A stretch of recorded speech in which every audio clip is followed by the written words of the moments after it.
You've already bought the house. Yay! But now you need to sell it. And you've never done that before. Fear not. Here's the guide you need if you're a first-time seller.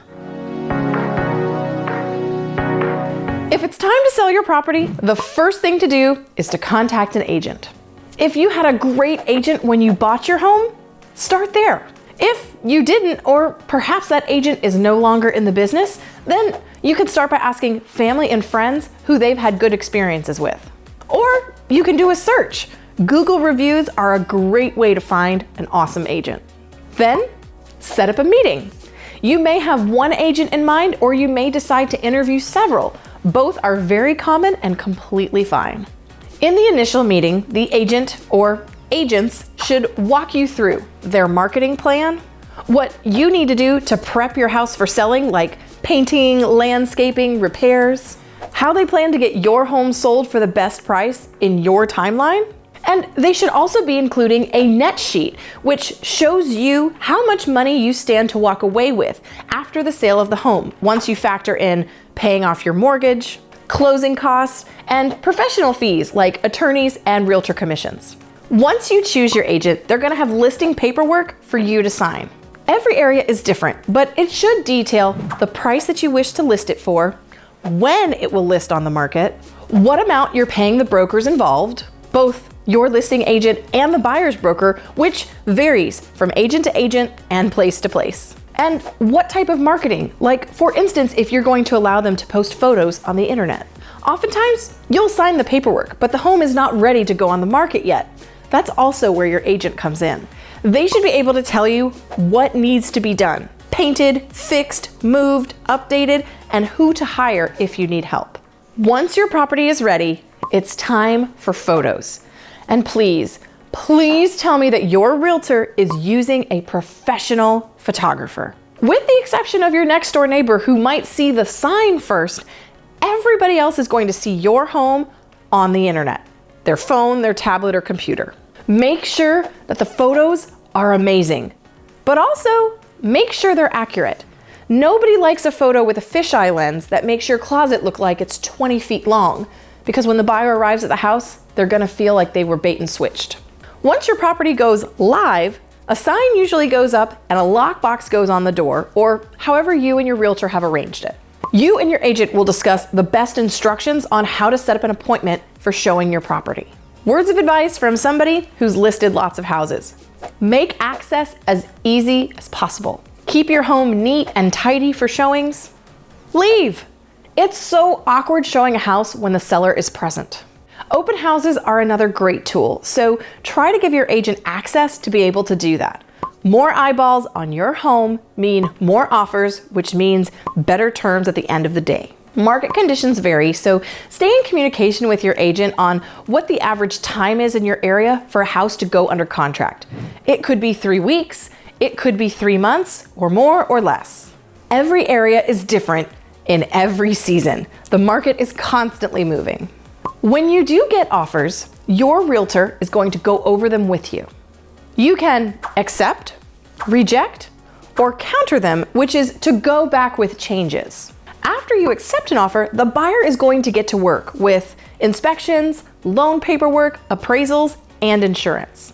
Should any issues arise during the inspection, the type of contract that you have is going to determine your approach. Some will allow you to assess the requests and debate and negotiate.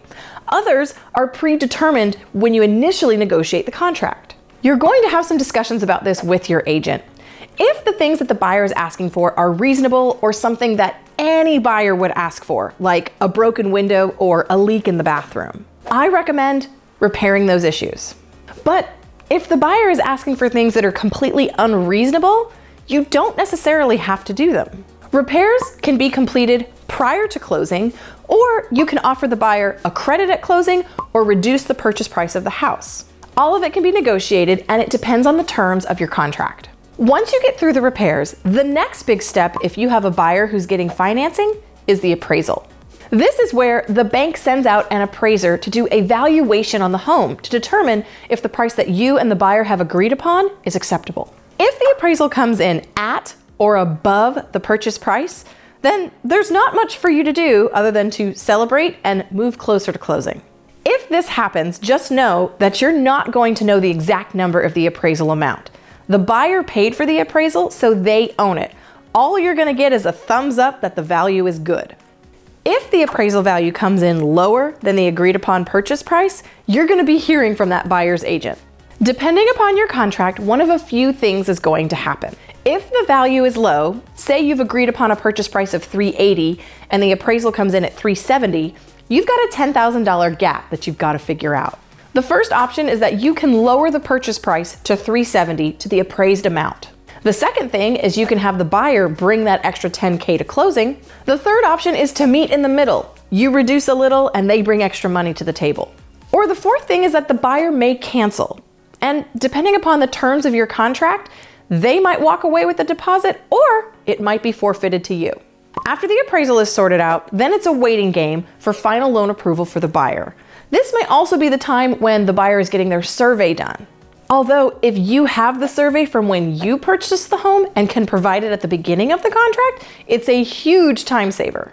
This is also the time when you can seriously start working on packing and getting ready to move. Unless you've negotiated some kind of post-occupancy, you have to be 100% out by closing day. About a week from closing, you'll be setting up a time to go in and sign the paperwork with the attorney or the closing agent. Signing as a seller is way shorter than signing as a buyer. Typically, you're going to be in and out of that office in about 30 minutes.